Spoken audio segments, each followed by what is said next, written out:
Takuya had never felt like he belonged in his own body.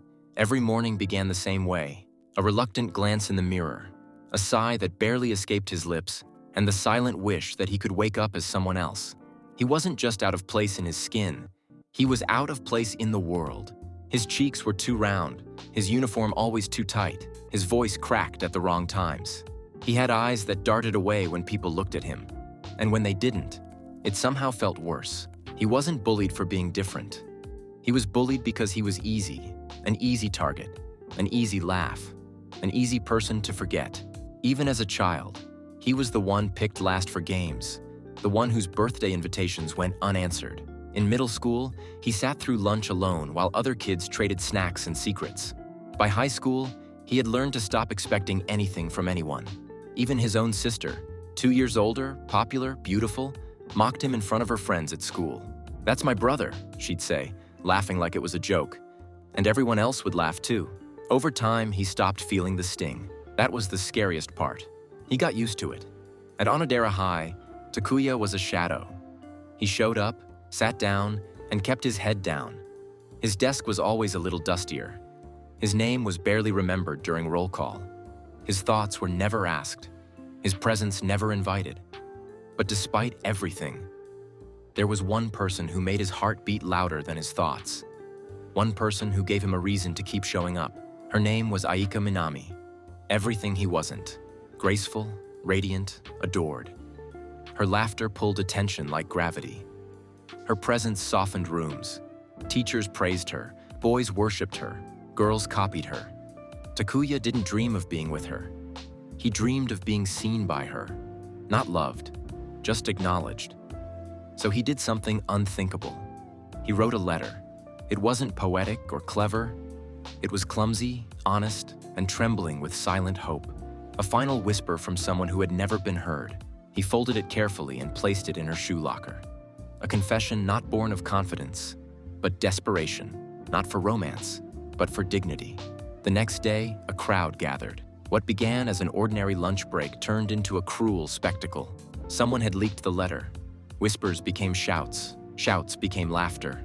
Takuya didn't understand what was happening until he saw her standing on the steps, holding the note. What followed wasn't rejection. It was public execution.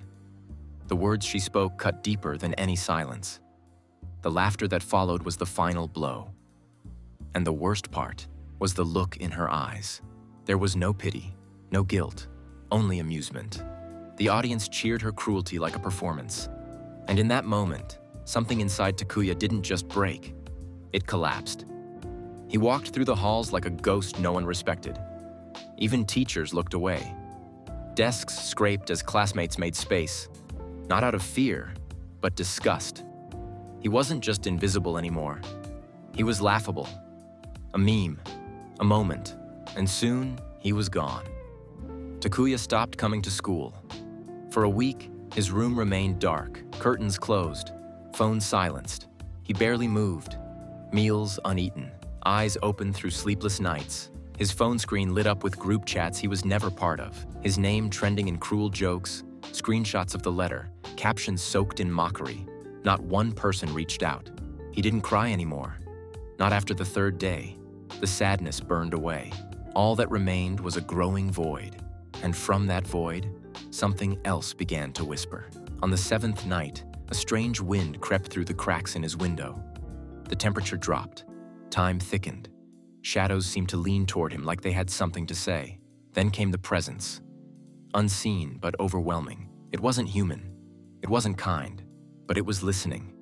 The silence broke, not with words, but with a sensation, a choice, a quiet pull, asking if he was done being nothing, if he was ready to become something else. And then, a flash of white light, silence. The sun rose.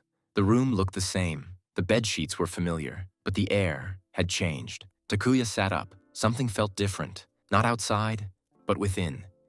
He walked toward the mirror, as he had done 1,000 times before. But what stared back wasn't the body he remembered. The boy was gone.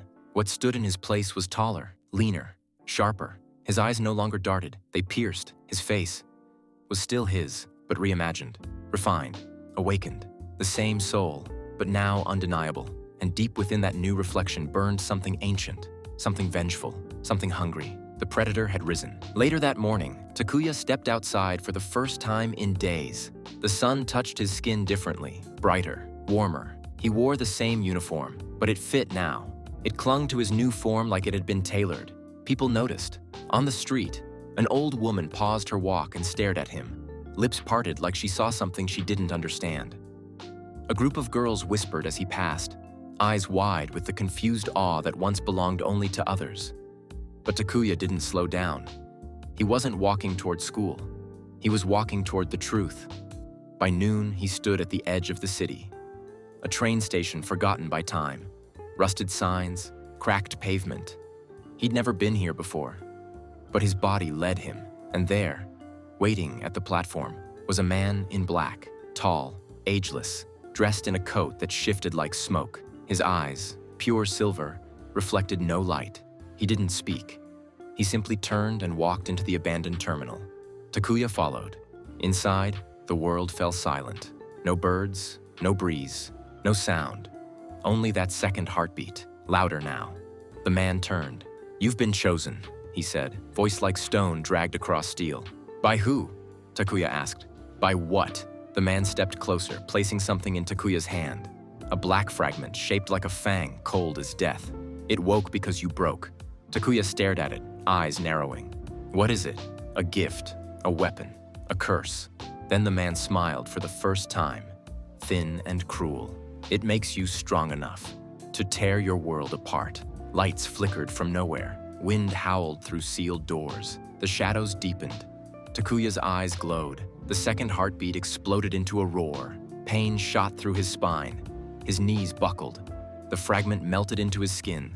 Fire without flame. Sorrow without sound. Then, silence. When Takuya opened his eyes again, the man was gone. The station was empty, but something inside him had fully awakened. Not just power, instinct, rage, purpose. He walked out of the station different. The boy who had written a love letter was dead. What walked back into the city was something else entirely. Something the world had mocked one too many times. And tomorrow morning, he would return to school, not to be seen, but to be feared. Part 2 will be posted after 100 likes on this video, so please like this video and subscribe to see the next part.